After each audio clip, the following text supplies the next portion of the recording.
नमस्कार विद्यार्थियों, वेदांत क्लासेज में आप सभी का हार्दिक स्वागत व अभिनंदन। विद्यार्थियों, हम बीकानेर में जो राठौड़ वंश है उसके बारे में पढ़ रहे हैं। अर्थात मारवाड़ यानी कि जोधपुर के बाद में जो अगला राठौड़ वंश आता है का बीकानेर में किसने स्थापना की थी? राव बीकानेर ने राव बीका ने स्थापित किया। यानी कि बीकानेर में राठौड़ वंश का जो संस्थापक है वो किसको माना जाएगा? राव बीका को माना जाएगा। और राव बीका ने बीकानेर में राठौड़ वंश की स्थापना कब की थी? 1465 में की। और आपको पता है इस राव बीका ने ही 1488 में बीकानेर की स्थापना की थी। बीकानेर की स्थापना की। और ये भी आपको पता होगा कि शुरुआत में जब इसने जांगल क्षेत्र कहलाता, जो आजकल बीकानेर कहलाता, वो पहले प्राचीन क्या नाम था इसका? जांगल क्षेत्र, जांगल प्रदेश का नाम था। वहाँ पर पहले कहते हैं कि अ, बाबर ने जब भारत पर आक्रमण किया था उससे पहले, और तोमरों का जो आक्रमण हुआ था उससे पहले वहाँ पर जाटों का शासन हुआ करता था। तो संभवतः राव बीका ने वहाँ के जो जाट थे उनको हरा कर वहाँ पर राठौड़ वंश की स्थापना की। और सबसे पहले इसने अपनी राजधानी बनाई थी 1465 में कोडमदेसर को। तो कोडमदेसर भी बीकानेर में पड़ता है, लेकिन पहली राजधानी इसने अपनी कोडमदेसर को बनाई थी और यहाँ से अपना शासन संचालित शुरू कर दिया। बाद में 1488 में बीकानेर नगर की नींव डाली, बीकानेर की स्थापना की और बीकानेर बसाया और बीकानेर को अपनी राजधानी बना ली। सेकंड राजधानी कौन सी थी इसकी? बीकानेर। ठीक है। राव बीका के बाद में अगला जो शासक है वो कौन बनता है? राव नरा बनता है विद्यार्थी। तो राव नरा के बाद में आपको पता है राव नरा की निसंतान क्या हो जाती है? मृत्यु हो जाती है। तो इसके बाद में राव बीका का दूसरा बेटा या फिर नरा का भाई, क्या? नरा का भाई, जिसका नाम क्या है? हैं? बोलो। लूणकरण। राव लूणकरण। तो अगला जो शासक बनता है वो राव लूणकरण बनता है विद्यार्थियों। और इसी के नाम पर ही बीकानेर में एक कस्बा बसाया गया है, लूणकरण सर। और लूणकरण सर झील भी है विद्यार्थियों। और लूणकरण सर को ही राजस्थान का राजकोट कहते हैं। क्या कहते हैं? राजस्थान का राजकोट इसलिए कहते हैं क्योंकि वहाँ पे सबसे ज़्यादा मूंगफली उत्पादित होती है। भारत में सबसे ज़्यादा मूंगफली उत्पादित होती है राजकोट, गुजरात में। और इसी प्रकार राजस्थान में कहाँ होती है? लूणकरण सर में होती है, इसलिए इसको राजस्थान का राजकोट कहते हैं। ठीक है। फिर उसके बाद में लूणकरण के बाद में अगला जो शासक बनता है कौन बनेगा? राव जयसिंह। राव जयसिंह के बारे में लिखा दिया था क्या? नहीं लिखा था, हेडिंग डलवा दी थी ना।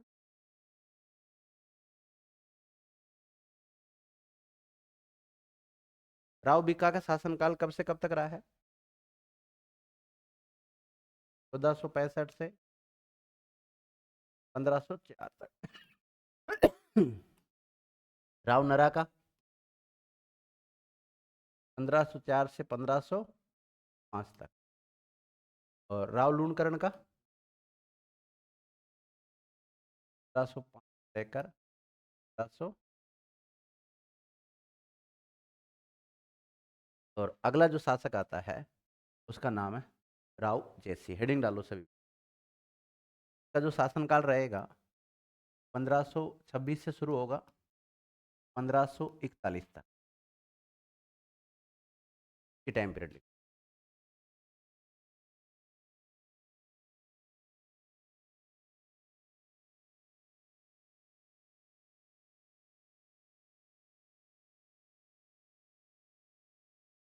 लिख लिया विद्यार्थियों? देखो, इसके समय की आपको 3 घटनाओं का ध्यान रखना है। अभी लिखना कुछ नहीं, मैं लिखा दूंगा, समझने की कोशिश। इसके समय मुख्यतः 3 घटनाएं घटित हुई। 3 घटनाओं से तात्पर्य है, एक तो 1526 से 1541 के बीच में 1527 आ रहा है। 1527 1527 में एक प्रसिद्ध युद्ध हुआ है। कौन सा? खानवा का युद्ध हुआ। तो खानवा के युद्ध में राव जैत सिंह ने उसका राणा सांगा का साथ दिया था। देखो, खानवा का युद्ध किस किस के बीच में हुआ था? मेवाड़ का एक शासक है जिसका नाम है सांगा, राणा सांगा। और इधर कौन है? बाबर, ध्यान रख। और ये मुगल है। कौन है? मुगल वंश का संस्थापक ही भारत में कौन है? बाबर है। 1527 में जब खानवा का युद्ध होगा तो उसमें उस समय बीकानेर का शासक कौन था? रावजेठ सिंह। कौन था? रावजेठ सिंह। और इसका बेटा विद्यार्थियों, इसका नाम है कल्याणमल। क्या नाम है? कल्याणमल। जेठ सिंह का बेटे का नाम है कल्याणमल। कल्याणमल। तो कल्याणमल इस युद्ध में भाग लेगा। मतलब बीकानेर की ओर से खानवा के युद्ध में किसने भाग लिया था? कल्याणमल। लेकिन उस समय ये कुंवर है, ये राजकुमार है। कौन है? राजकुमार, शासक नहीं है। हालांकि राव जयसिंह के बाद में जो अगला शासक बनने वाला है वो कौन बनने वाला विद्यार्थियों? कल्याणमल ही बनने वाला है। लिख रखा है इसमें, ठीक है। तो एक तो ये घटना याद रखनी, इसके बारे में थोड़ा सा कही। इसका जो पुत्र था इसने, या इसने युद्ध में भाग लिया, लेकिन ये खुद नहीं गया था, अपने बेटे को भेजा था। इसके अलावा बाबर की मृत्यु हो जाती विद्यार्थियों 1530 में। कब हो जाती? 1530 में मृत्यु हो जाती है। उसके बाद में जो अगला शासक है वो बनता है हुमायूं। कौन बनता है? हुमायूं बनता है। और बाबर की जब मृत्यु हुई थी तो उसने ये कहा था कि जो साम्राज्य है, मुगल साम्राज्य, इसको उसके जो 4 भाई है आपस में चारों भाई बांट लेना। चारों भाई में कौन कौन आता है? जैसे बाबर के बाद में अगला जो शासक बनता है वो बनता कौन है? हुमायूं। मेन सत्ता इसके हाथों में होती है, लेकिन इसका राज्य है, इसको 4 भागों में बांट लेता है। एक भाई का नाम होता है अस्करी। क्या नाम होता है? एक का नाम होता है हिंदाल, और एक का नाम होता है कामरान। क्या होता है? कामरान। तो विद्यार्थियों, राव जैसी जिस समय बीकानेर के शासक है उस समय इस कामरान का आक्रमण होगा। 1534 की एक घटना है, कामरान आक्रमण। इसका भी याद रखना है। इस बिंदु को भी इसमें देख। इसके अलावा आपको पता है, मैप देखा होगा आपने, ये मारवाड़ है। और मारवाड़ को बाद में जोधपुर कहने लग गए। क्या कहने लगे थे? जोधपुर। और जोधपुर का एक शासक हुआ जिसका नाम है मालदेव। क्या नाम है? मालदेव। मालदेव ने बीकानेर के ऊपर आक्रमण किया था विद्यार्थियों, और यह आक्रमण हुआ था 1541 में। कब हुआ था? इसे हम पाहेबा या साहिबा का युद्ध कहते हैं, और जिसमें मालदेव जीत गया था और रावजेठ सिंह हार गया था। फिर रावजेठ सिंह ने कोशिश की थी शेरशाह सूरी से मदद लेने की, लेकिन शेरशाह सूरी मदद नहीं कर पाया था। और शेरशाह सूरी जब मा, मारवाड़ या जोधपुर के ऊपर आक्रमण करेगा, गिरी सुमेल का युद्ध होगा, तो उसमें जो बीकानेर के शासक है वो किसका साथ देंगे? शेरशाह सूरी का साथ देंगे।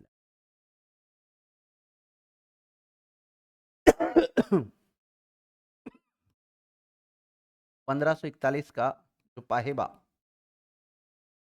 युद्ध हुआ के बारे में पढ़ें। मुख्य रूप से 3 ठीक है। अब लिखा दो इसके बारे में, देखिएगा। ये राव लूणकरण की मृत्यु के बाद बीकानेर का शासक बना।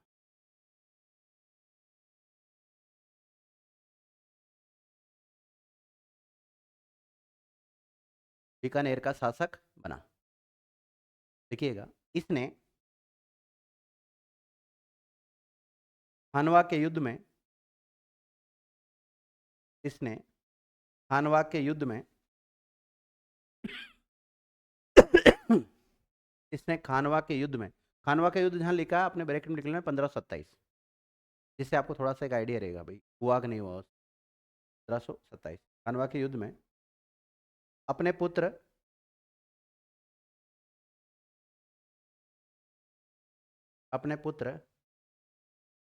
कुंवर कल्याणमल को मेवाड़ के राणा सांगा की सहायता हेतु भेजा था।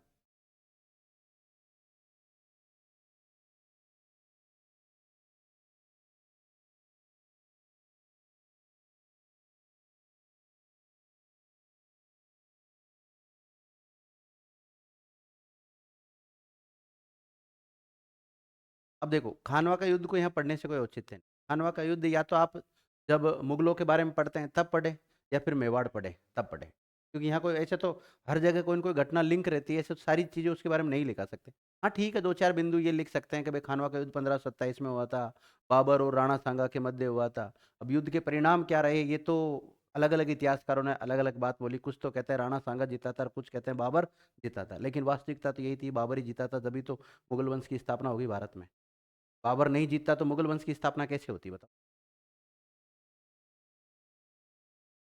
तो जो पानीपत का प्रथम युद्ध हुआ था, क्या भरपाई किसने कर दी? खानवा के युद्ध ने कर दी। पानीपत का पहला युद्ध कब हुआ था? 1526 में। किसके बीच में हुआ था? इब्राहिम लोदी और बाबर के मध्य हुआ। चलो लिखिएगा। इसके शासनकाल में ही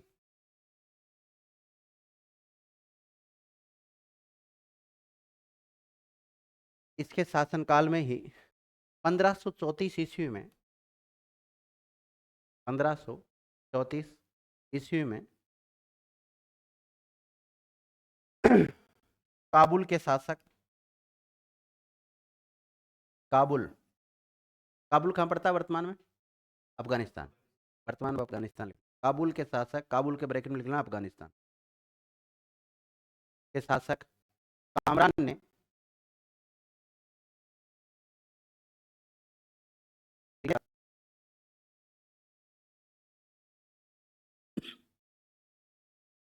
आक्रमण कर दिया था,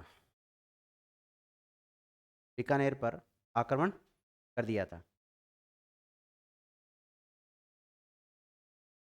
कामरान को रेखांकित कर लो आप, तो कामरान को रेखांकित, कामरान के बारे में लिखो। ये बाबर का पुत्र, मुगल बादशाह था ना बाबर, ये बाबर का पुत्र और हुमायूं का सौतेला भाई था।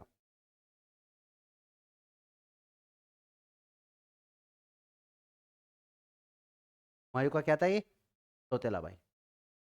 देखो विद्यार्थी, जब बाबर की मृत्यु हुई थी तो बाबर ने मृत्यु के समय कहा था हुमायूं से कि भाई मेरे मरने के बाद में जो पूरा मुगल साम्राज्य है तो आप चार भागों में बांट लेना। चारों भाई, चाहे आप एक सगे भाई नहीं हो, सौतेले भाई आपस में, लेकिन चारों भाइयों में बराबर आप बांट देना। और फिर हुमायूं थोड़ा सीधा पड़ता था तो उसने क्या किया, सब में बांट दिए। नहीं तो आपको पता है उस समय तो सत्ता लेने के लिए भाइयों को मार दिया जाता था। आगे मुगल वंश में आप देखेंगे औरंगजेब अपने भाइयों को मारेगा और सत्ता को लेगा। और उसके बाद में भी आगे कई बार, जैसे औरंगजेब की जब मृत्यु होगी तो उसकी औलादें भी आपस में लड़ेगी, उत्तराधिकारी संघर्ष होगा।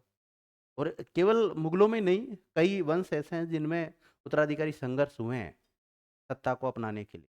आप चाहे मौर्य काल उठा के देख लो, चाहे कोई सा भी इतिहास उठा के देख लो, किसी भी वंश का हमेशा उत्तराधिकारी संघर्ष हुए। आप वहाँ क्यों लेते हो? आप मारवाड़ में ले लो। हाँ, कई सब जो भी जितने भी राजवंश हुए हैं, सब में सत्ता हथियाने के लेकर जो नियम बने हुए थे वो कई बार उनको ताक में रख दिया गया, साइड में रखा। राणा लाखा के बारे में आपने सुना ही है। 80 साल की उम्र में उसने शादी कर ली और जो बच्चा पैदा हुआ उससे उसको नया अपना उत्तराधिकारी घोषित कर दिया मोकल को। बल्कि जो कुंवर चूड़ा था, वास्तविक हक तो उसका था बेचारे का, मन में लड्डू तो उसके फूट रहे थे कि मेरी शादी होने वाली है, हंसाबाई का रिश्ता मेरे लिए आया है। चलो जो भी है, कामरान के बारे में लिख लिया आपने। देखो अगर आप ये मैप देखते तो आपको पता है इधर पूरा अफगानिस्तान, इधर इधर पाकिस्तान है, और इधर की तरफ जाओगे तो इधर की तरफ होगा लगभग काबुल, ठीक है ना, मतलब भारत, पूरा भारत और भारत के तो यहाँ से इसने आक्रमण किया। ये काबुल का शासक था कौन? कामरान। और बीकानेर का शासक कौन था उस समय? जयसी। अब जयसी को पता लगा विद्यार्थियों, अगर मैंने इससे मुकाबला किया तो ये मुझे मार देगा और मेरी सत्ता पूरे हमेशा के लिए समाप्त कर देगा। तो राव जयसी फिर बीकानेर से चला जाएगा। देखिएगा, राव जयसी ने बीकानेर दुर्ग की जिम्मेदारी भोजराज रूपावत, नाम याद रखना इसका ना, भोजराज रूपावत को सौंप कर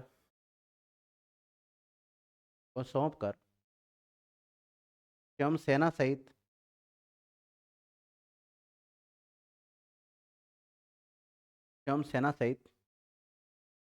दुर्ग से निकल गया, दुर्ग से निकल गया।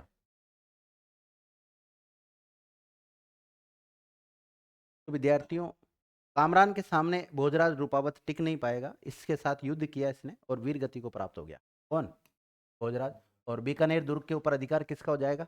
कामरान का हो जाएगा। और कामरान का कुछ समय तक बीकानेर पर अधिकार रहेगा, लेकिन एक समय रात्रि में राव जैसी वापस फायदा उठाकर इस पे बीकानेर के ऊपर पुनः अधिकार कर लेंगे, यानी कामरान को हरा देंगे। कुछ इतिहासकार कहते हैं इसने हराया था, कुछ कहते हैं इतिहासकार इन्होंने नहीं हराया था। चलो जो भी है लिखो आप। कामरान ने भोजराज रूपावत को पराजित किया और बीकानेर के किले पर अपना अधिकार कर लिया।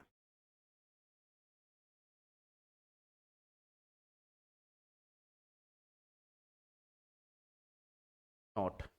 अब मुझे बताओ, क्या कामरान की और बीकानेर का जो शासक है राव जैत सिंह, दोनों की आपस में टकराहट हुई? हाँ हुई। भाग्या ना वो तो पहले पहले भाग्य। टकराहट तो नहीं हुई ना, दोनों में झगड़ा, दोनों में लड़ाई नहीं हुई, दोनों में युद्ध नहीं लड़ा गया। ठीक है, इसने हो सकता है अपनी कई बार होता है, आपको पता है कि दुश्मन थोड़ा पावरफुल है तो भागना ही ठीक रहता है। अगर आप दुश्मन के सामने कमजोर पड़ जाते हो और आप अगर मुकाबला करोगे ना, और आपको पता है मेरी हार निश्चित है, तो वो भागना ही ठीक रहता है।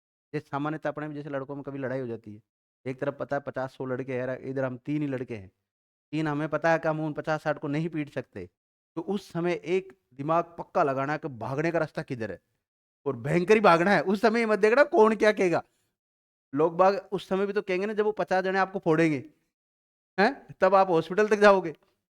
तो उसके बजाय भागना बेस्ट रहता है, मैं तो ये कहता हूँ। पहली बात तो लड़ाई झगड़ा करना ही नहीं चाहिए, बाई चांस हो भी जाए ना तो भाग जाना चाहिए। मेरा तो विद्यार्थी शुरू से यही सिस्टम रहा है, कम हो तो फोड़ के आ जाओ और ज्यादा हो तो भाग जाओ। देखिएगा। कुछ समय बाद राव जैत सिंह ने, नोट डाल के लिखना है ना, कुछ समय बाद राव जैत सिंह ने रात्रि के समय कामरान पर हमला किया और बीकानेर के किले को वापस जीत लिया।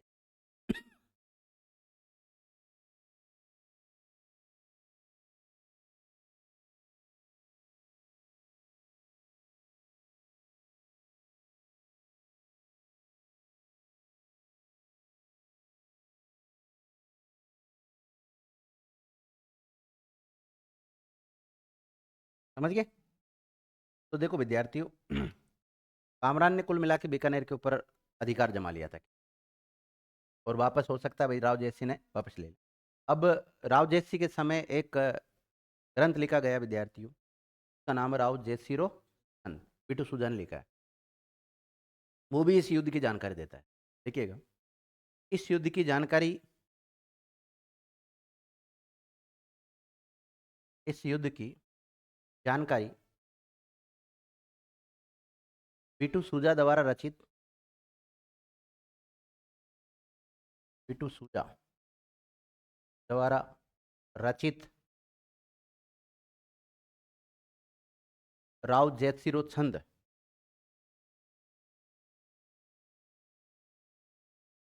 राव जैतसी छंद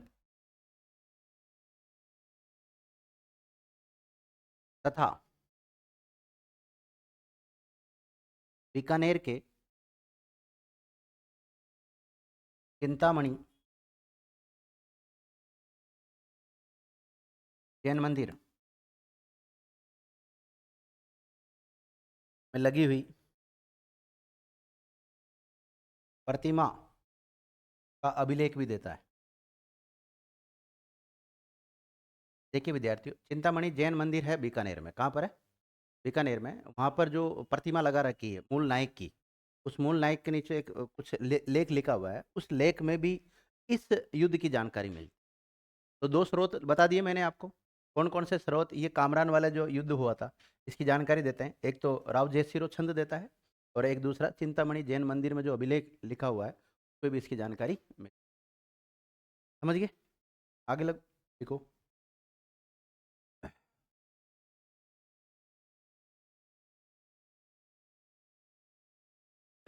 आपको पता मालदीव जैसे शासक बना था तो एक वो महत्वाकांक्षी शासक था, और वो कैसे भी करके बीकानेर को अपने अधीन करना चाहता था, और उसने बीकानेर के ऊपर आक्रमण किया।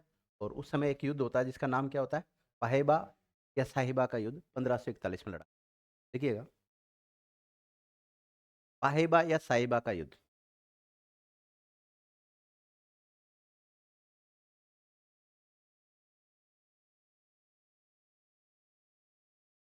पाहेबा और साहिबा का युद्ध, कई जगह पाहेबा मिलता है, कई जगह साहिबा मिलता है। बताओ, ये युद्ध कौन सी जगह पे लड़ा गया था? पाहेबा नामक स्थान पर लड़ा गया होगा, इसलिए इस युद्ध का नाम क्या है, पाहेबा या साहिबा है। लिखिएगा, यह युद्ध पाहेबा नामक स्थान पर लड़ा गया। कौन से स्थान पर हुआ? जैसे आपसे पूछा जाए तराइन का युद्ध कहाँ लड़ा गया, तराइन के मैदान में, इसलिए तो उसका नाम तराइन का युद्ध बोलते हैं हम। तो पाहेबा नामक स्थान पर लड़ा गया। अब आपके माइंड में एक सवाल आ रहा होगा, अगर आप एक्टिव होकर इस चीज को लिख रहे हो, तो कि पाहेबा सर कहाँ पर स्थित है? पहले जोधपुर में था, आजकल फलोदी। फलोदी लिख लो, कहाँ पर है? अब अगला माइंड में आ रहा होगा, सर ये युद्ध कब हुआ था? 1541 में। ये युद्ध 1541 में जोधपुर के शासक मालदेव, जोधपुर के शासक मालदेव और बीकानेर के शासक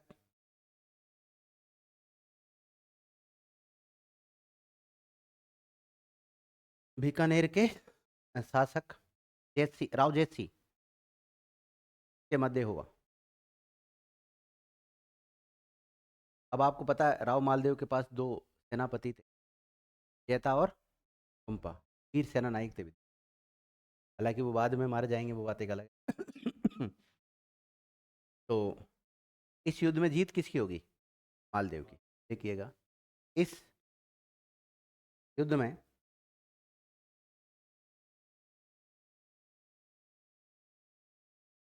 मालदेव की सेना का मालदेव की सेना का नेतृत्व जैता और कुंपा कर रहे थे। कौन कर रहे थे? जैता और कुंपा।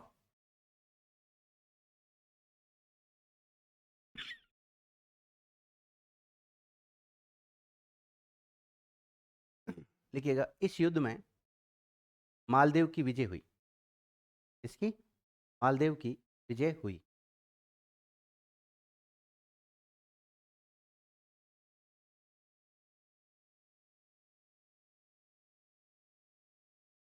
नोट, जब राव जेतसी को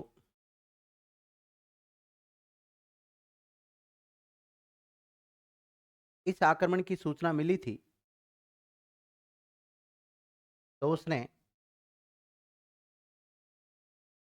अपने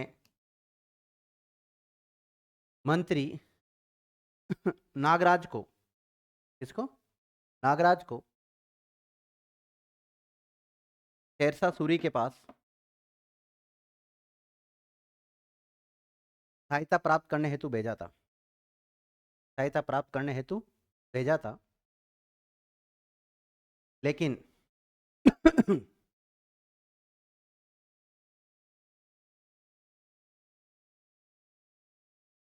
इसे सहायता नहीं मिली।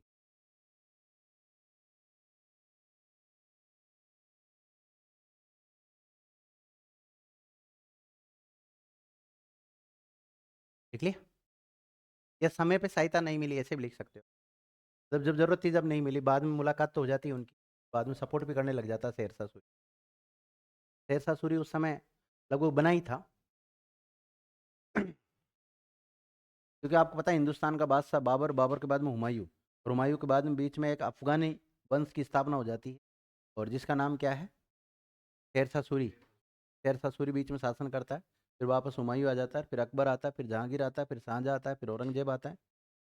ये पूर्ववर्ती मुगल शासक कहलाते हैं, यानी कि शक्तिशाली मुगल शासक थे। बाद के जो मुगल शासक हुए हैं उनको हम परवर्ती शासक कहते हैं, जो ज़्यादा शक्तिशाली शासक नहीं थे। इसलिए फिर धीरे धीरे जो पूरा भारत को केंद्रीय सत्ता कंट्रोल में कर रही थी, जैसे मुगलों ने पूरे भारत के ऊपर कंट्रोल करने का काम किया, लेकिन बाद में जैसे ही औरंगजेब की मृत्यु होती है 1707 में, तो कई क्षेत्रीय शक्तियों का उद्भव हो जाता है। कई क्षेत्रीय शक्तियां वो अपने आप को स्वतंत्र घोषित कर देती है। आपको पता है राजस्थान में भी जोधपुर ने अपने आप को स्वतंत्र शासन घोषित, हम मुगलों उगलों को नहीं मानते, क्योंकि उसने तो काफी टक्कर ली थी औरंगजेब से। औरंगजेब के समय जोधपुर खालसा रहा था। 1707 में जैसे मृत्यु हुई तो वीर दुर्गादास राठौड़ की सहायता से अजीत सिंह ने मारवाड़ के ऊपर क्या कर लिया था, अधिकार कर लिया, और उनको कर देना भी बंद कर दिया था। और बाद में तो इसका इतना ज़्यादा इंटरफेयर बढ़ जाएगा, जोधपुर वाला जो अजीत सिंह है वो अपनी बेटी की शादी फर्रुख असियर के साथ करेगा, और फर्रुख असियर को मरवा देगा। फर्रुख असियर एज ए मुगल बादशाह बाद में क्या बनते हैं, मुगल बादशाह बनते हैं, ध्यान रखना, उसको मरवा देता है सैयद बंदोक की सहायता से। चलो ये हो गया विद्यार्थी आपका कौन सा, रावजेत सिंह। रावजेत सिंह का एक बेटा जिसका नाम है कल्याणमल। क्या नाम है, कल्याणमल। तो अगला जो शासक बनेगा विद्यार्थियों वो कल्याणमल बनेगा। अगला शासक का नाम लिखो, राव कल्याणमल।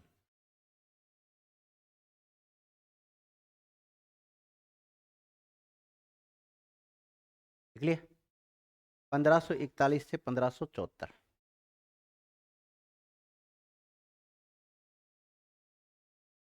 1541 से 1500।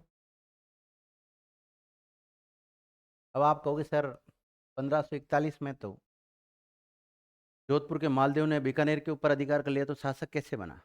शासक तो रहेगा ही, ठीक है, बीकानेर को राजधानी नहीं बनाएगा और क्या करेगा, बीकानेर के ऊपर ही तो अधिकार किया था, बाकी और क्षेत्र पे तो ये कैसे भी करके शेरशाह की मदद से शासक बन सकता है, राज्याभिषेक भी करवाएगा। भाई आज भी जैसे कई राजा महाराजाओं का राज चला गया, लेकिन आज भी तो वो अस्तित्व है उनका। ये थोड़ी है कि वो उनके जो भी कार्यक्रम होते हैं वो नहीं करते, करते हैं ना उन कार्यक्रमों। उस समय भी जब बीकानेर से सत्ता इनके हाथों में चली जाती है, लेकिन उसके बावजूद भी जनता तो इन्हीं को ही मानती। जनता तो किसको मानेगी, इन्हीं को ही मानेगी। तो राव कल्याणमल का शासनकाल लिख सकते हैं आप 1541 से 1500। पिता का नाम लिखो विद्या,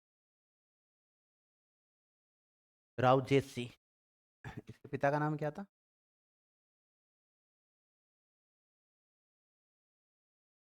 यानी कि राव जेत सिंह के बाद में ये शासक बना था। देखो, इसने अपना राज्याभिषेक ठाकुरिया सर में करवाया था। कहाँ पर कराया था, ठाकुरिया। अब अगर प्रॉपर बीकानेर इनके हाथों में होता तो बीकानेर में करवाता ना राज्याभिषेक। राज्याभिषेक कहाँ करवाया था, ठाकुरिया सर में करवाया। देखिएगा, इसने शेरशाह सूरी की सहायता से, की सहायता से, शेरशाह की सहायता से बीकानेर पर या बीकानेर राज्य पुनः प्राप्त कर लिया था।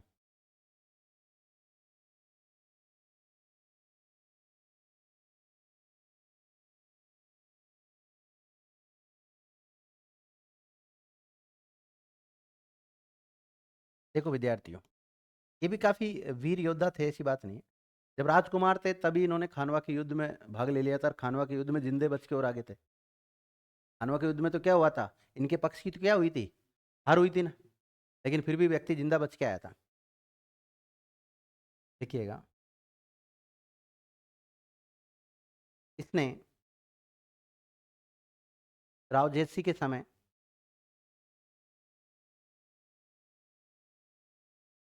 खानवा के युद्ध में बीकानेर की सेना का नेतृत्व किया था ना।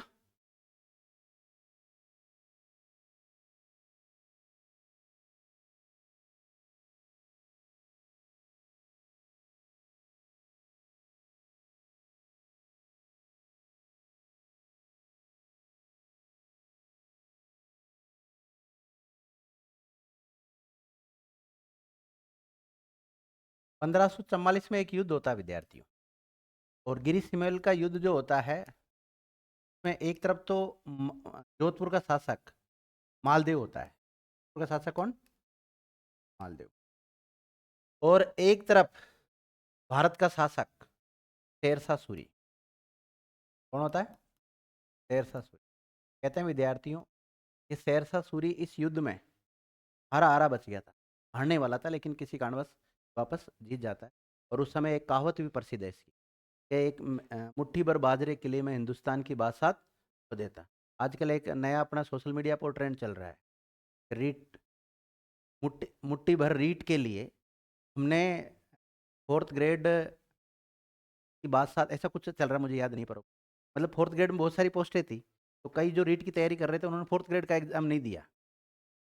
और इसमें रीट में इनके पास जो भर्ती आई है अब की बार बहुत कम भर्ती आई है। ऐसी कुछ एक वो भी चल रहा है, मुझे याद नहीं पर चलो अपने तो इसी स्टेटमेंट को याद रखना वैसे वो। तो इसका शेरशाह सूरी का क्या स्टेटमेंट था, नमाज पढ़ने के बाद में क्या बोला था इसने खुदा से? मैं एक मुट्ठी भर बाजरे के लिए हिंदुस्तान की बादशाह खोजे, मतलब मैं मारवाड़ को जीतना चाह रहा था, जोधपुर को जीतना चाह रहा था। अगर मैं हार जाता इसमें, पूरा हिंदुस्तान का बादशाह चली जाती। जब ये युद्ध हुआ था विद्यार्थियों, गिरी सुमेल का युद्ध हुआ था 1544 में, तो इस समय बीकानेर का जो शासक है वो कौन है? राव कल्याणमल। कई बार पूछा गया है, गिरी सुमेल का युद्ध के समय बीकानेर का शासक कौन था? राव कल्याणमल। अब ये किसका साथ देगा बताओ? शेरशाह सूरी का, मालदेव का नहीं देगा, ध्यान। किसका देगा ये साथ? शेरशाह सूरी। देखिएगा, इसके शासन काल में ही, इसके शासन काल में ही 1544 में,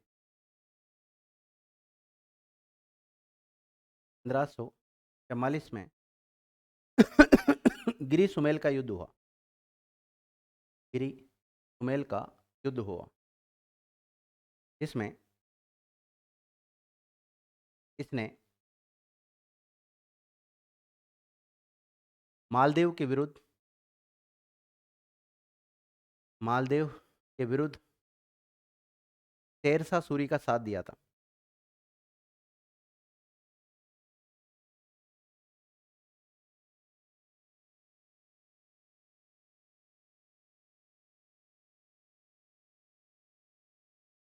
अब देखो विद्यार्थी, इसका जो टाइम पीरियड है ना, ये देखो कौन कौन शासक बन रहे हैं, मैं बता देता हूँ आपको। पहले शेरशाह सूरी, कौन रहेंगे? शेरशाह सूरी, यानी अफगान वंश का शासन रहेगा। फिर उसके बाद में मुगल आ जाएंगे वापस, हुमायूं आ जाएगा। कौन आ जाएगा? हुमायूं। और फिर उसके बाद में अकबर आ जाएगा। कौन आ जाएगा? और अकबर ने 1570 में एक दरबार लगाया था विद्यार्थी, 70 नागौर दरबार लगाया था। तो ये नागौर दरबार में बीकानेर की तरफ से उपस्थित हुए थे और इन्होंने मुगलों की क्या कर ली? अधीनता स्वीकार कर ली। देखिएगा,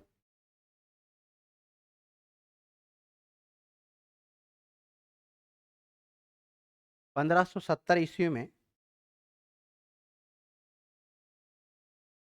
एक मिनट काट दो वापिस,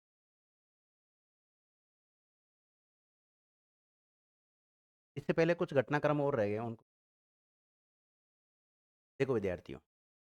राव जैसी राव जैसी अपना संबंध स्थापित नहीं कर पाया था अफगानों के साथ, या शेरशाह सूरी के साथ अपना संबंध, रिलेशन नहीं बना पाया था। वो रिलेशन बनाने का काम किसने किया था? कल्याणमल ने किया। तो अफगान यानी कि शेरशाह सूरी के साथ सबसे पहले संबंध बनाने वाला बीकानेर का शासक कौन था? कल्याणमल था। देखिएगा, राव कल्याणमल बीकानेर का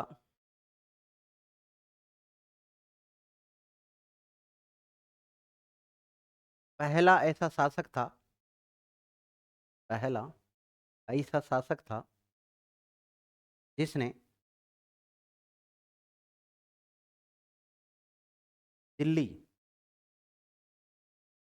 ब्रैकेट में अफगानी शासक शेरशाह सूरी, अफगानी शासक शेरशाह सूरी। देखो, अफगानी हो चाहे मुगल हो चाहे दिल्ली सल्तनत की बात करें, सारे मुस्लिम हैं, ठीक है ना? आप सोचो अफगानी कोई दूसरा होगा, ये भी सारे मुस्लिम। तो एक आपने दुर्ग का नाम सुना होगा, भटनेर, हाँ? भटनेर दुर्ग किसी समय जैसलमेर के भाटियों के अधीन रहा है। क्या अधीन रहा है? जैसलमेर के भाटियों के अधीन रहा है। तो इसने भटनेर दुर्ग के ऊपर भी अधिकार कर लिया। देखिएगा, इसने अच्छा वो सेंटेंस जमा नहीं किया पूरा, वापिस बोलना क्या लिखाया था। राव कल्याणमल पहले ऐसे व्यक्ति थे जिसने दिल्ली ब्रैकेट में वो लिख लिया अफगान शासक शेरशाह सूरी के साथ संबंध बनाए थे।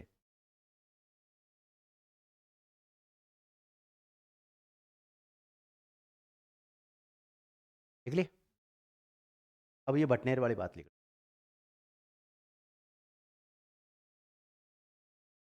ने भटनेर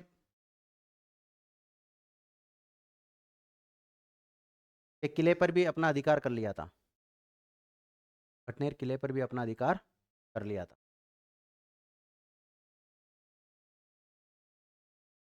अब लिखा देता हूँ अकबर वाली। हाँ? अब देखो विद्यार्थी 1570 में मुगल बादशाह अकबर ने नागौर दरबार लगाया था। में राजपुताना के कई शासक थे, उन्होंने आकर मुगलों की अधीनता स्वीकार कर ली, अकबर की अधीनता से। कुछ ऐसे शासक हुए हैं जिन्होंने इसकी अधीनता स्वीकार नहीं की। ऐसे मोटा मोटा बता देता हूँ। एक तो जोधपुर का शासक है चंद्रसेन ने, चंद्रसेन ने, और एक सिरोही के शासकों ने भी नहीं की इसकी अधीनता स्वीकार, और एक मेवाड़ वालों ने भी नहीं। और मेवाड़ से पहले मारवाड़ का जो चंद्रसेन है उसने नहीं की थी, इसलिए महाराणा प्रताप का अग्रगामी किसको कहते हैं? चंद्रसेन को कहते हैं। वो मैंने वहाँ लिखा दिया आपको सारी बातें। मैं केवल यहाँ इतना लिखाना चाहता हूँ कि राव कल्याणमल 1570 में नागौर दरबार में उपस्थित होता है और अकबर की अधीनता स्वीकार कर लेता है और अकबर के साथ वैवाहिक संबंध भी स्थापित करता है। तो मुगलों के साथ बीकानेर का वह शासक जिसने वैवाहिक संबंध बनाए उसका नाम क्या आता है? राव कल्याणमल। देखिएगा, जब 1570 ईस्वी में मुगल बादशाह अकबर ने नागौर दरबार लगाया था, नागौर दरबार लगाया था, तो उस दरबार में बीकानेर का शासक राव कल्याणमल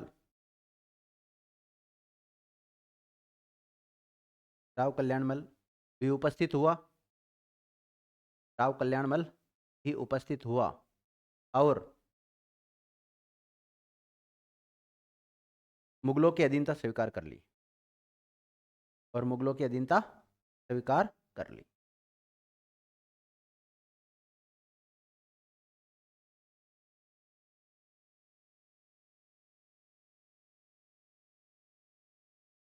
नोट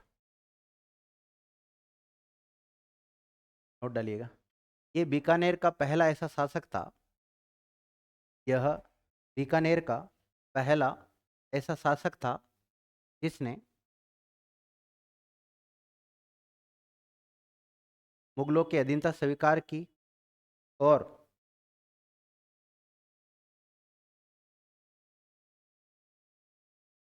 और मुगलों से वैवाहिक संबंध बनाए। मुगलों से कैसे बनाए? वैवाहिक संबंध बनाए। आपको पता राजपूताना का पहला रियासत जिसने मुगलों के साथ वैवाहिक संबंध बनाए उसका नाम क्या है? रियासत का नाम क्या है? आमेर या जयपुर रियासत। जयपुर वालों ने सबसे पहले बनाया था विद्यार्थियों।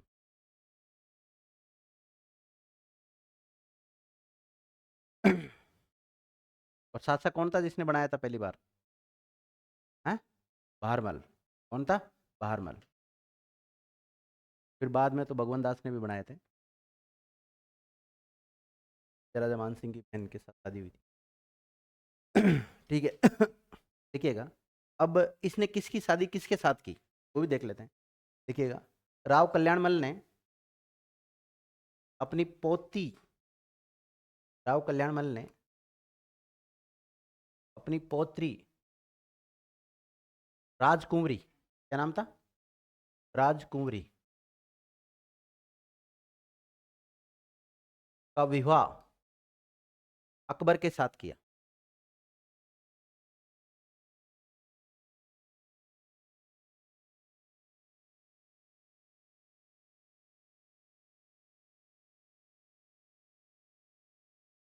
किसके साथ किया था विद्यार्थियों? यानी कि कुल मिला के इसने मुगलों के साथ वैवाहिक संबंध बना लिए। और मुगलों में किसके साथ शादी की थी इसने? अकबर के साथ। किसकी? राजकुंवरी की। राजकुंवरी किसकी बेटी है? राय सिंह की बेटी है और राव कल्याणमल की पोती है, क्योंकि राव कल्याणमल ही था उस समय शासक। तो ब्रैकेट में लिख लेना, जहाँ राजकुमारी लिखा ना उसके ब्रैकेट में राय सिंह की बेटी है वो, राय सिंह की बेटी।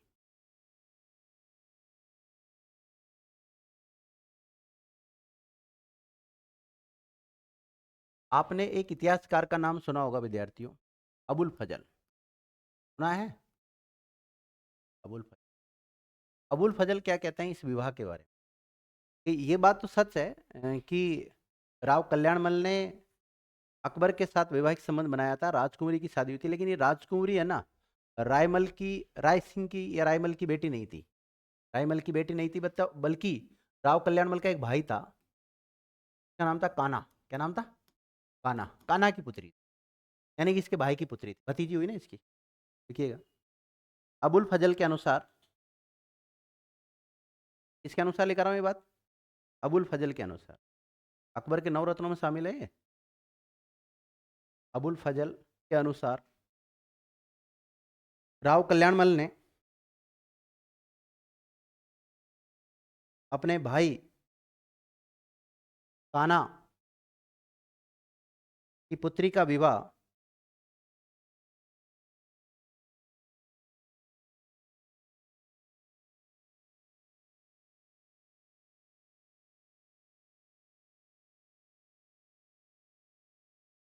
लिख लिया,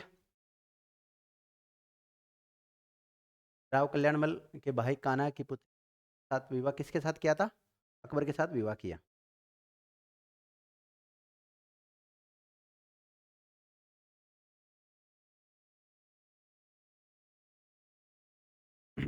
अब देखिए विद्यार्थियों, अब तो रिश्तेदार हो गए, मुगल बादशाह अकबर और राव कल्याणमल क्या हो गए अब? रिश्तेदार हो गए। तो रिश्तेदार हो गए, संबंधी हो गए, तो कई बार एक थोड़ा ऊंचा होता है, हाई लेवल का व्यक्ति होता है, एक निम्न लेवल का व्यक्ति होता है।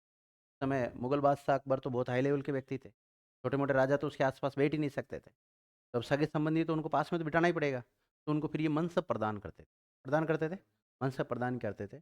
और अकबर ने राव कल्याणमल को विद्यार्थियों 2000 का मनसब प्रदान किया। कितना? 2000 का मनसब।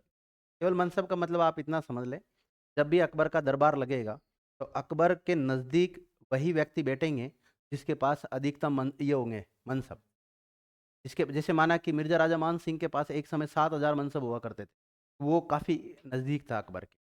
और जिसके पास जितने कम मनसब होंगे उतने ही दूर बैठेंगे जब भी सभा होगी ना उनकी। आप आज भी देखते हैं, कोई बड़ा नेता आता है, जैसे प्रधानमंत्री मोदी आता है, तो उसके आसपास खास लोग ही तो बैठते हैं, ये थोड़ी हमारा जैसा कोई भी आके जाके बैठ जाता है वहाँ पर, नहीं बैठने दिया जाता ना अपने को। तो ऐसा ही वहाँ पर मनसब क्षेत्र नहीं हुआ करता था, मनसब एक प्रकार से दरबार में आप किस जगह पर बैठोगे वो हुआ करता था, और इसके भीतर जात और सवार दी जाती थी। मनसब के भीतर क्या दी जाती थी? जात और सवार। जात और सवार का मतलब ये होता है कि आप कितने घोड़े अपने पास रख सकते हैं, कितने सैनिक अपने पास रख सकते हैं। ठीक है, वो मैं एक मनसबदारी प्रथा है पूरी वहाँ पढ़ाऊंगा, पूरा डिटेल से पढ़ाऊंगा। अभी यहाँ केवल आप, मैंने कहा ना केवल 2000 मनसब का मतलब ये रख ले कि भाई आप जब भी अकबर के दरबार में जाओगे तो आप कौन सी जगह पर बैठोगे। तो जिसके पास जितना अधिकतम मनसब होता था वो मुगल बादशाह के उतने ही नज़दीक बैठता था, या उतना ही खास होता था। देखिएगा, इसके अलावा विद्यार्थी जब 1570 में नागौर दरबार में गया था तो ये अकेला नहीं गया था, अपने साथ दो बेटों को भी लेकर गया था। अपने साथ किसको लेकर गया था? दो पुत्रों को लेकर गया था। एक का नाम क्या विद्यार्थियों? है क्या नाम? पृथ्वीराज राठौड़। दूसरा राय सिंह। देखिएगा, ताजमल जब 1570 में नागौर दरबार में उपस्थित हुआ था तो अपने साथ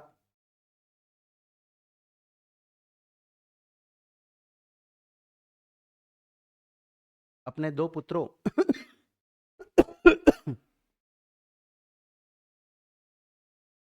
दो पुत्रों को भी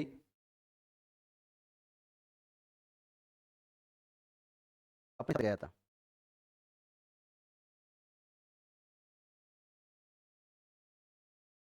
और 2 पुत्रों का नाम लिख लेना विद्यार्थियों। एक का नाम तो लिखना, बड़ा जेत सी है, नहीं, राय सिंह।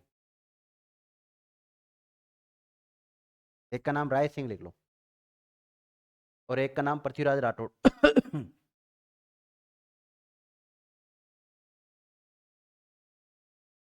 पृथ्वीराज राठौड़ भी बहुत हुए हैं विद्यार्थी, पृथ्वीराज भी बहुत हुए हैं। कभी पृथ्वीराज सिसोदिया आता है, उड़ना राजकुमार आता है, पृथ्वीराज थर्ड आता है, उससे पहले सेकंड और फर्स्ट भी रहे हैं, और ये पृथ्वीराज राठौड़ भी है। सवाल ही बनते देखो, पृथ्वीराज तृतीय सवाल बनता है, पृथ्वीराज सिसोदिया से सवाल बनता है, उड़ना राजकुमार था, और एक पृथ्वीराज राठौड़ से भी बनता है ये सवाल। पृथ्वीराज राठौड़ और राय सिंह को भी अपने दरबार में अपने साथ लेके गया था, किसके पास, अकबर के पास। तो विद्यार्थियों इन दोनों ने तो इसके पिता के समय ही मुगलों की अधीनता स्वीकार कर ली, ठीक नहीं की। तो फिर अकबर ने खुश होकर इसको तो अपने मतलब प्रशासन में शामिल कर लिया, शामिल कर लिया, मुगल प्रशासन का हिस्सा बना लिया इसको तो। और इसको, ही विद्वान व्यक्ति था, पढ़ा लिखा व्यक्ति था, तो इसको विद्यार्थी उसने राजकवि क्या बना दिया, राजकवि बना दिया, अपने राज्य का कवि। और राजकवि बनाकर इसको एक जागीर भी प्रदान की थी, गागरोन की। कौन सी, गागरोन की जागीर प्रदान की थी। बता देता हूँ कुछ, देखिएगा।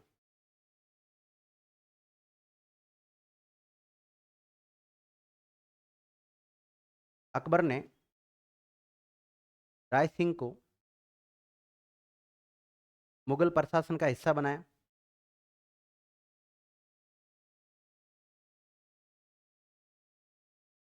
मुगल प्रशासन का हिस्सा बनाया, तथा पृथ्वीराज राठौड़ को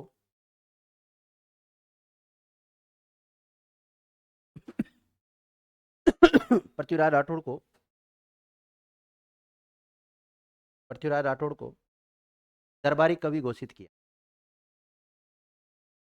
क्या बना दिया इसको, दरबारी कवि।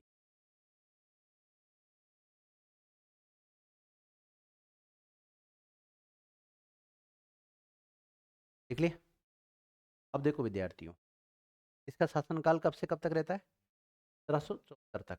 1574 में राव कल्याण मल की क्या हो जाती, मृत्यु हो जाएगी। देखिएगा, 1574 ईस्वी में बीकानेर के शासक राव कल्याण मल की मृत्यु हो गई।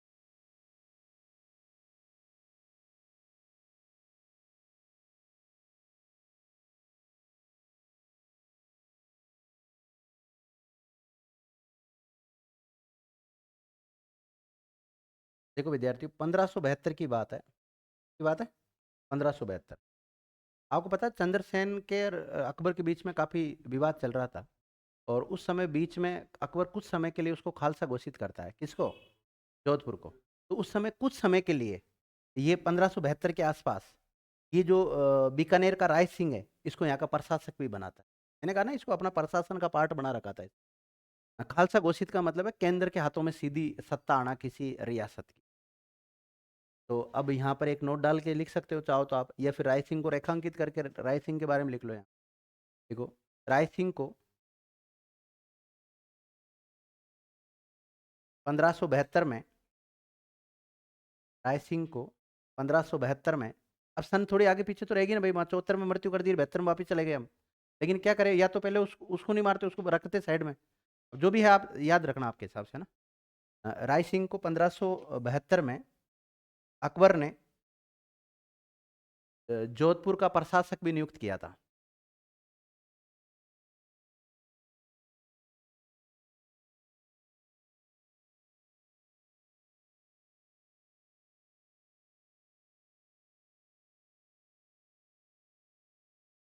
देख लिया। अब कुछ बातें इस पृथ्वीराज राठौड़ के बारे में भी लिखा ना, एक छोटा सा नोट डाल के पॉइंट डालो। पृथ्वीराज राठौड़, क्योंकि ये शासक नहीं बनेगा, ध्यान रखना। पृथ्वीराज राठौड़ से हमेशा सवाल बनता है, लेकिन ये शासक नहीं बना कभी बीकानेर का, क्योंकि छोटा बेटा था, बड़ा बेटा कौन सा, राय सिंह था, इसलिए। तो पृथ्वीराज राठौड़ के बारे में लिखा देते, नोट डाल के लिख लो, पृथ्वीराज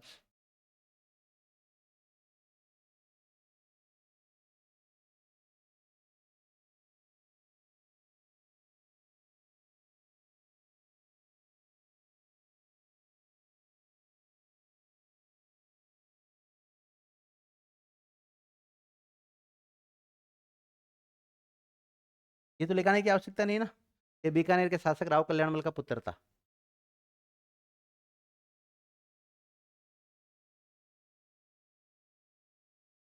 क्या इसने अकबर की अधीनता स्वीकार कर ली थी? कब की थी? 1570 में कर ली थी। ये लिखा दिया था अकबर ने गागरोन किला इसको दिया था, ये थोड़ा लिखाया था। देखो अकबर ने इसे अपना दरबारी कवि घोषित किया।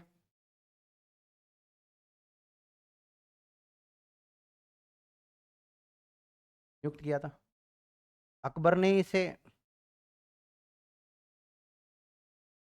गागरोन दुर्ग प्रदान किया था विद्यार्थियों। और गागरोन दुर्ग कहाँ है? प्रदान किया, लिखते रहो। गागरोन का दुर्ग एक जल दुर्ग है, कैसा दुर्ग है?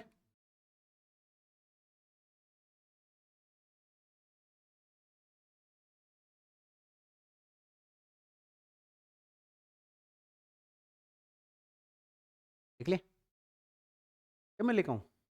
लिख लोगे नहीं तो कभी कभी शॉर्ट भी लिखा करो। अब वो समय आने वाला, केवल मैं लेक्चर दिया करूंगा। मतलब अब कितने वर्षों तक मैं लिखाते रहूंगा बोल बोल के, बताओ। है अच्छा वो चलो एक बार उसका प्रयोग कर लेंगे, एक बार और मदद कर। अब की बार जो रिकॉर्ड करेंगे ना उसमें मैं लिखा करूंगा, फिर उसके बाद में नहीं लिखूंगा, ठीक है?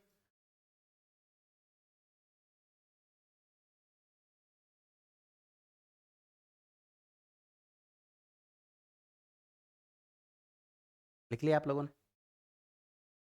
आपको पता है इसने पृथ्वीराज राठौड़ ने एक ग्रंथ लिखा था, कौन सा लिखा था? वेली किशन रुक्मणी। लिखिएगा, इसने गागरोन दुर्ग में बैठकर, या बैठकर मत लिखना, ऐसे लिखना, इसने गागरोन दुर्ग में ही वेली किशन रुक्मणी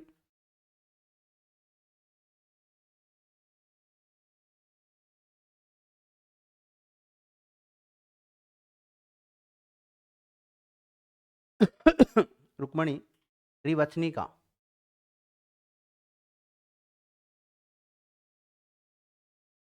वचनी का की रचना की। वेली किशन रुक्मणी, अब आप नए भी लिख सकते हो ना यहाँ पर, नहीं और नए ऐसे भी लिख सकते हो। रुक्मणी की रचना,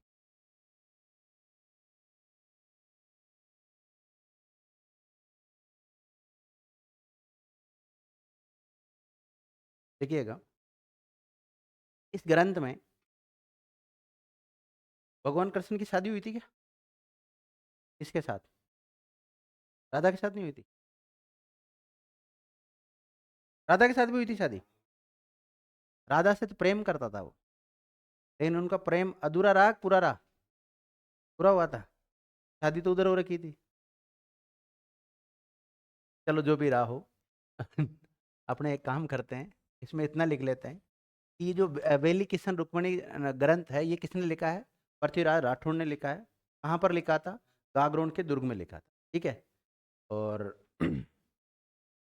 इसमें भगवान कृष्ण और रुक्मणी के विवाह का वर्णन किया गया।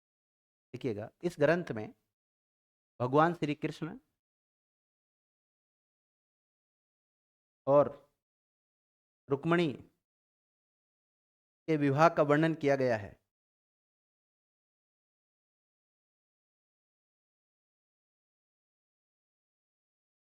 देखो भाषा की दो शैलियाँ होती है, डिंगल शैली और कौन सी शैली में लिखा गया है ये? है?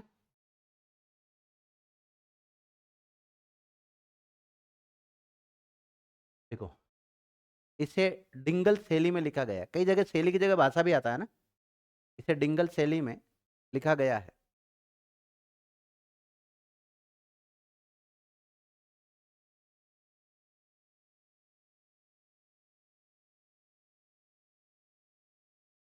और ब्रैकेट में लिख सकते हो उत्तर पश्चिम मारवाड़ी में। कौन सी भाषा में लिखा गया? उत्तर पश्चिम मारवाड़ी भाषा में लिखा गया। शैली पूछे तो डिंगल शैली, और भाषा पूछे तो उत्तर पश्चिमी मारवाड़ी भाषा, इसमें लिखा गया।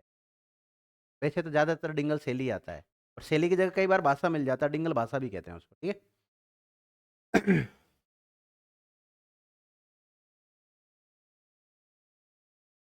देखिएगा, इस ग्रंथ के बारे में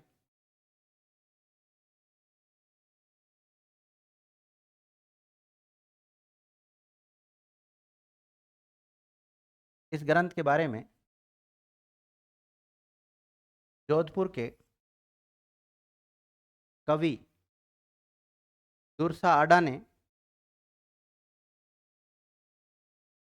जोधपुर का कवि का नाम क्या है? दुर्सा आडा ने कहा कि वेद कितने विद्यार्थियों, कि क्या कहा है? ये पांचवा वेद है। कौन सा वेद बताया इसको? पांचवा वेद बताया। पुराण कितने हैं? 18। तो इसको 19वां पुराण बताया।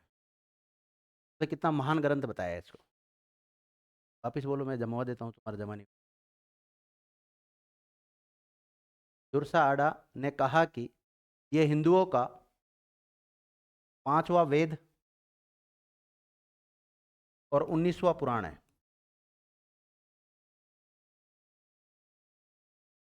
19वां पुराण केवल संज्ञा दिए, ध्यान रखना, है नहीं वास्तव में। अगर आपसे कभी कोई पूछ ले कि पुराण कितने हैं, 18 ही बताने हैं। वेद कितने हैं, 4 ही बताने हैं। हाँ विशाल, 4 वेद कौन कुछ है?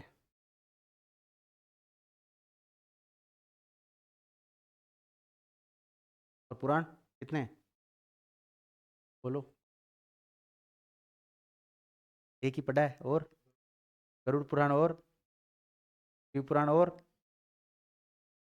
है, और बोलो। कम से कम एक दो के नाम तो याद है आपको। उपनिषद कितने हैं? उपनिषद कितने हैं? उपनिषद। वेदांत कितने हैं? है कि नहीं? वेदांत, वेदांत को उपनिषद कहते हैं, उपनिषद को वेदांत कहते हैं। तो उपनिषदों की संख्या 108। नहीं? ये उपनिषद पढ़ा रहा था तभी तो वेदांत का नाम वेदांत रखा है। एक समय था जब मैं प्राचीन ये इतिहास पढ़ा रहा था, वैदिक सभ्यता पढ़ा रहा था, हमें आते हैं ये सारे उपनिषद वेद वगैरह। तो उस समय वेदांत का नाम वै और वीपी निकला था, क्यों ना वेदांत ही रख दिया जाए। मैंने रखा है, तो हिस्ट्री से जुड़ा हुआ है वो। ठीक है, लिख लिया आप लोगों ने? इस ग्रंथ की तुलना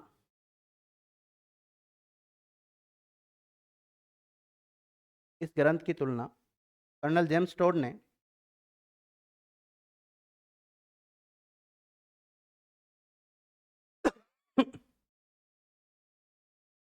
दस सहस्त्र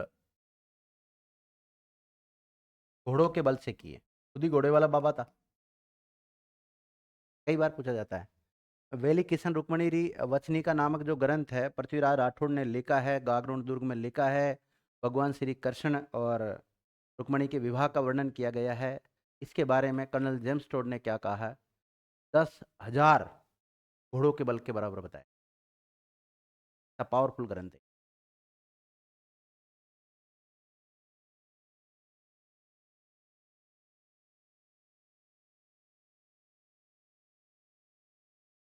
देखिएगा, एलपी टेस्सी टोरी ने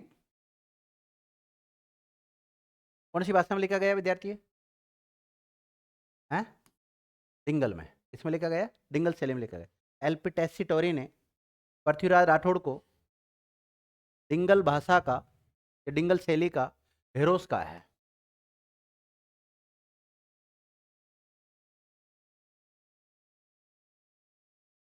एक महान कवि कह सकते हो आप। तो डिंगल का हेरोस किसको कहा जाता है? पृथ्वीराज राठौड़ को कहा जाता है। ये इसको संज्ञा किसने दी है? एलपी टेस्सी टोरी ने दी है। लिखू क्या? एलपी टेस्सी टोरी। समझ में आया? एलपी टेस्सी टोरी। देखो, पृथ्वीराज राठौड़ ने अन्य ग्रंथ भी लिखे हैं, जैसे गंगा लहरी, कौन सा लिखा? देखो एक सवाल ऐसा बनता है कि निम्नलिखित में से कौन सा ग्रंथ पृथ्वीराज राठौड़ ने लिखा या नहीं लिखा है? देख लिए। दशरथ रावत, दसम भगवान रा दोहा,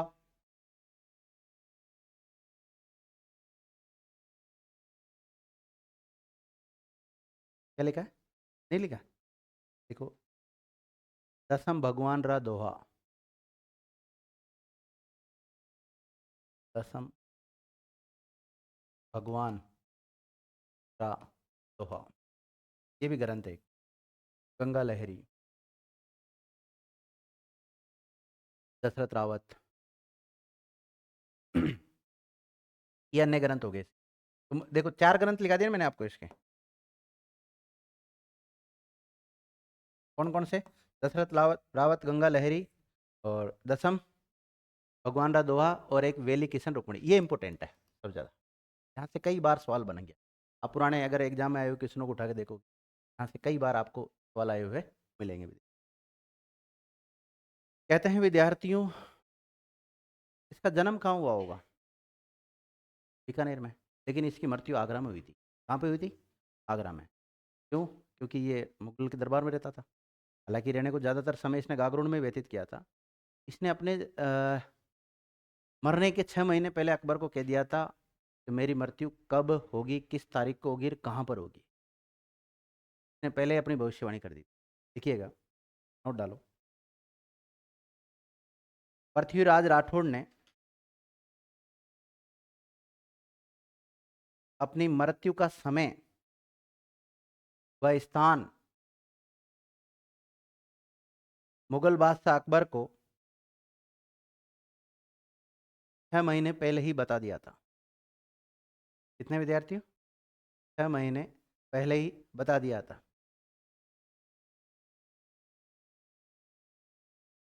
और इस प्रकार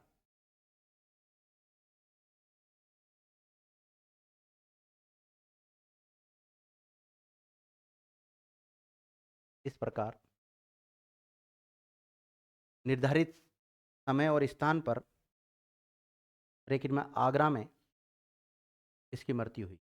कहाँ पर हुई थी इसकी मृत्यु? मृत्यु स्थान कौन सा है इसका? आगरा।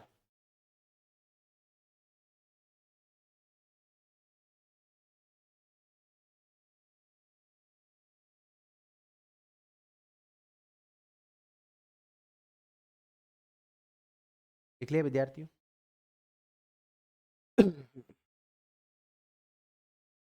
अब देखो, एक भाई तो कवि था, दरबारी कवि मुगलों का, और एक मुगलों के अधीन रहते हुए सेवा कराएगा मुगलों की, और उसका नाम क्या है?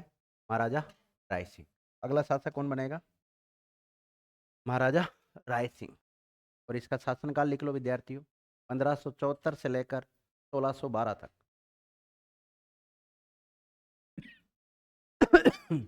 1612 तक। और इसके बारे में चर्चा करेंगे अगली क्लास में। क्लास को यहाँ